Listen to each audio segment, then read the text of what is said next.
We just got finished putting together a princess bed for Haley, and the kids decided that styrofoam is basically snow.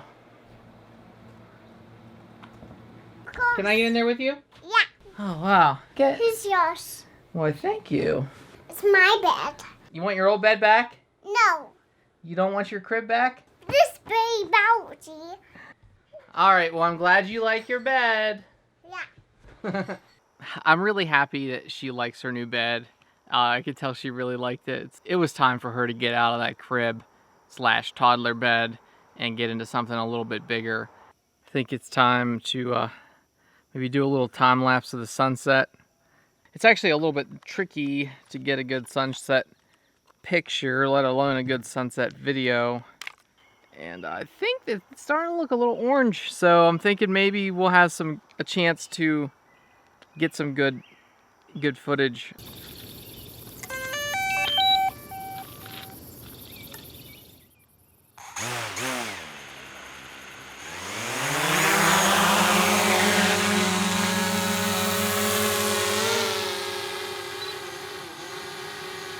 Okay, so we're up again at max altitude, and I basically have the camera recording at 4K 24 frames a second, and I'm just gonna let it hover there until its battery gets to a point where it wants to come back down, but hopefully that's enough time for the sun to go down. So the sun's supposed to set at 8:24, and it's 8:11. We'll see how it does, but I think this will be pretty cool to watch. So one cool thing you can see right here is this is the histogram. It's like a little graph, and you see that spike right there. Well, that spike represents all this dark area, which is the land. It doesn't have much light, and then this area here that's kind of flat is sort of our mid-tone. There's not much in the mids, and then we have, of course, the sun in the sky representing this bump at the end.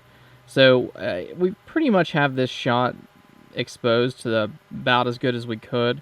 One thing we could do if we needed to get a little bit more dynamic range, we could go into the settings and drop the contrast down. Adjusting the contrast can give you it can give you a little bit more dynamic range, especially for shooting something like a sunset. And you can see right here I have my ISO set to 100, my shutter's at 1/50th of a second.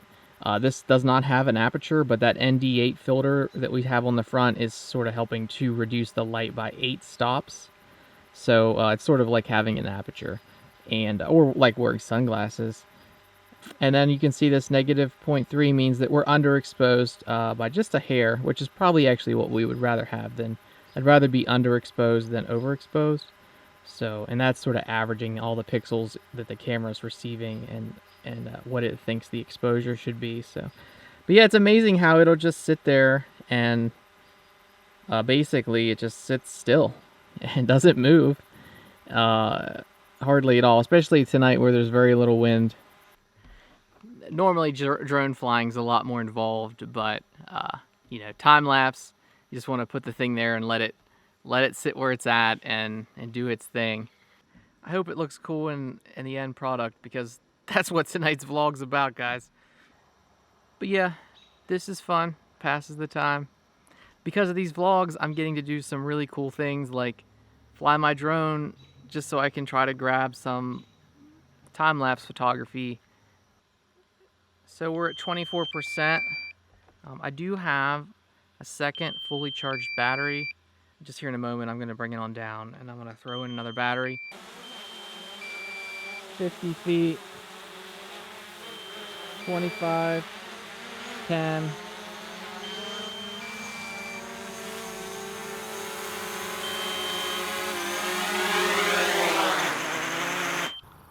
Okay, I'm going to turn it off real quick. Let's go ahead and switch out this battery. Switch it out. Turn it back on. It's back on. It's initializing. All right. Go back up. Maximum flight altitude reached. Wow, it's getting like really dark now.